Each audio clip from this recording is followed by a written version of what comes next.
Minor ಮಕ್ಕಳ ಆಸ್ತಿಗೆ ಸಂಬಂಧಪಟ್ಟಂತೆ ಹಲವಾರು ವಿಚಾರಗಳು ಹಲವಾರು ಅಂಶಗಳು ಬರ್ತಾ ಇರ್ತದೆ.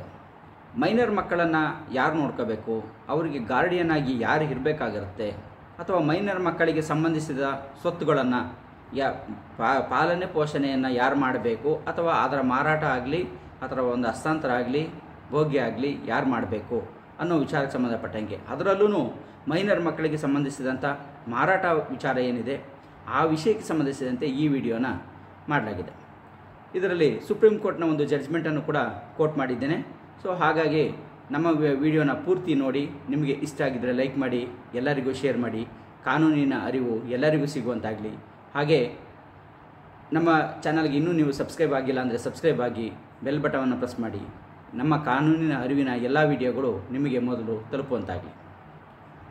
ಮೈನರ್ ಮಕ್ಕಳ ಆಸ್ತಿಯನ್ನು ಮಾರಾಟಕ್ಕೆ ಸಂಬಂಧಿಸಿದಂತೆ ಈ ಒಂದು ವಿಡಿಯೋದಲ್ಲಿ ತಿಳಿಸುವಂಥದ್ದಾದರೆ, Hindu minor and guardianship act ಏನಿದೆ ಇದರ ಸೆಕ್ಷನ್ 8ರ ಪ್ರಕಾರ ಯಾವುದೇ ಮಕ್ಕಳಿಗೆ ಸಂಬಂಧಿಸಿದಂತೆ ಯಾವುದೇ ಆಸ್ತಿಗಳನ್ನು ಯಾರೂ ಮಾರಾಟ ಮಾಡೋದಕ್ಕೆ ಬರೋದಿಲ್ಲ.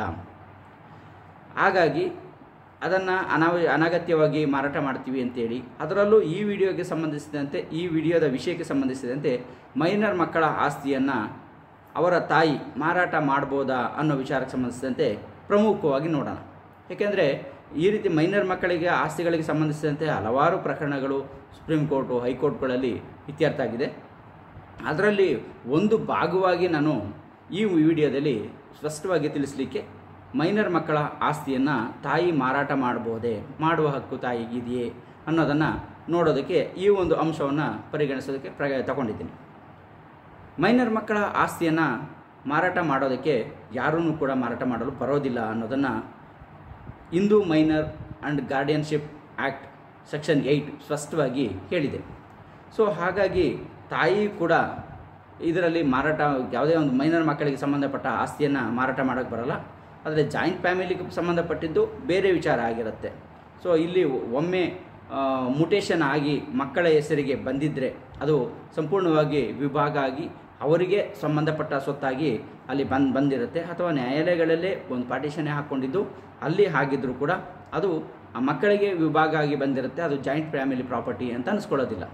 ಸೊ ಇದಕ್ಕೆ ಸಂಬಂಧಪಟ್ಟಂತೆ ನಾನು ಇನ್ನೊಂದು ಪ್ರತ್ಯೇಕ ವಿಡಿಯೋನ ಕೂಡ ಮಾಡ್ತೇನೆ. ಸೊ ಹಾಗಾಗಿಯೇ ನೀವು ಸಬ್ಸ್ಕ್ರೈಬ್ ಆಗಿ ಬೆಲ್ ಬಟನನ್ನು ಪ್ರೆಸ್ ಮಾಡಿ, ನನ್ನ ಎಲ್ಲ ವಿಡಿಯೋಗಳು ನಿಮಗೆ ತಲುಪುವಂತಾಗುತ್ತೆ. ಇದರಲ್ಲಿ ಮಕ್ಕಳ ಒಂದು ಆಸ್ತಿಯನ್ನು ತಾಯಿ ಮಾರಾಟ ಮಾಡೋದಕ್ಕೆ ಬರೋದಿಲ್ಲ ಅಂಥೇಳಿ supreme court Saroj versus Sundar Singh and others ಈ ಒಂದು ಪ್ರಕರಣದಲ್ಲಿ ಹೇಳಿದೆ. ಈ ಪ್ರಕರಣದ ಪೂರ್ತಿ ಜಡ್ಜ್ಮೆಂಟನ್ನು ನಾನು ಡಿಸ್ಕ್ರಿಪ್ಷನ್ ಬಾಕ್ಸಲ್ಲಿ ಲಿಂಕನ್ನು ಕೊಟ್ಟಿದ್ದೀನಿ. ಆ ಲಿಂಕ್ ಮೇಲೆ ಕ್ಲಿಕ್ ಮಾಡಿ ಪೂರ್ತಿ ಜಡ್ಜ್ಮೆಂಟನ್ನು ಕೂಡ ನೋಡ್ಬೋದಾಗಿರುತ್ತೆ.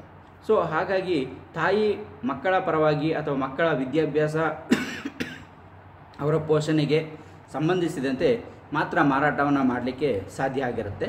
ಸೊ ಹಾಗಾಗಿ ಅಥವಾ ಅವರ ಆರೋಗ್ಯಕ್ಕೆ ಸಂಬಂಧಪಟ್ಟಂತೆ ಕ್ರಿಟಿಕಲ್ ಆಗಿದ್ದಂಥ ಸಂದರ್ಭದಲ್ಲಿ ಅದಕ್ಕೆ ಸಂಬಂಧಪಟ್ಟಂತೆ ಅಗತ್ಯವಾಗಿ ಆ ಮಕ್ಕಳ ಆಸ್ತಿಯ ಒಂದು ಮಾರಾಟದ ಅವಶ್ಯಕತೆ ಇದ್ದಂಥ ಸಂದರ್ಭದಲ್ಲಿ ಅದನ್ನು ಸಂಪೂರ್ಣವಾಗಿ ನ್ಯಾಯಾಲಯಕ್ಕೆ ತಿಳಿಸಿ, ಸೊ ಅದಕ್ಕೆ ಸಂಬಂಧಪಟ್ಟಂತೆ ಕಾನೂನಿನ ಒಂದು ಸ್ಟೆಪ್ಸ್ ಏನಿದೆ ಅದನ್ನು ತಗೊಂಡು ಅದರಂತೆ ನ್ಯಾಯಾಲಯದ ಅನುಮತಿಯನ್ನು ಒಂದಿಗೆ ಪಡ್ಕೊಂಡು ಮಾರಾಟನ ಮಾಡಬೇಕಾಗತ್ತೆ.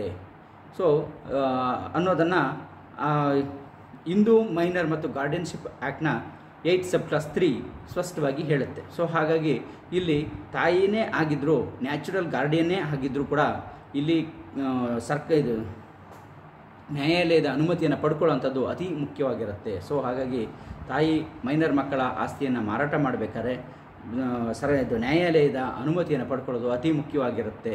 ಸೊ ಅನ್ಲೆಸ್ ನ್ಯಾಯಾಲಯದ ಅನುಮತಿಯನ್ನು ಪಡ್ಕೊಳ್ಳದೆ ಏನಾದರೂ ಮಾರಾಟ ಮಾಡಿದರೆ ಅಂಥ ಸಂದರ್ಭದಲ್ಲಿ ಮಕ್ಕಳು ಮೇಜರ್ ಆದಂಥ 3 ವರ್ಷದ ಒಳಗಡೆ ದಾವೆಯನ್ನು ಹೂಡಿ ಆ ಸ್ವತ್ತು ಸಮಂಜಸವಾಗಿ ಅವರಿಗೆ ತಲುಪಿದೆಯಾ ಇಲ್ಲವೋ ಅನ್ನೋದನ್ನು ನೋಡಿಕೊಂಡು ಆ ಸ್ವತ್ತನ್ನು ವಾಪಸ್ ಪಡ್ಕೊಳ್ಬೇಕಾಗತ್ತೆ.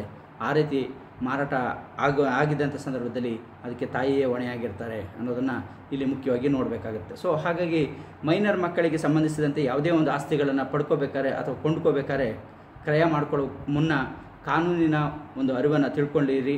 ಮೈನರ್ ಮಕ್ಕಳಾಗಿದ್ದರೆ ನ್ಯಾಯಾಲಯದ ಅನುಮತಿಯನ್ನು ಪಡ್ಕೊಳ್ಳದೆ ಹಾಗೆಯೇ ಅದನ್ನ ಮಾರಾಟ ಅಥವಾ ಕ್ರಯವನ್ನು ಪಡ್ಕೊಂಡಿದ್ದರೆ ಮುಂದೆ ಅದರಿಂದ ತೊಂದರೆಗಳು ಆಗುವ ಸಾಧ್ಯತೆಗಳು ಹೆಚ್ಚಾಗಿರುತ್ತೆ ಅನ್ನೋದು ಈ ಒಂದು ಪ್ರಕರಣದಲ್ಲಿ ಗೊತ್ತಾಗುತ್ತೆ.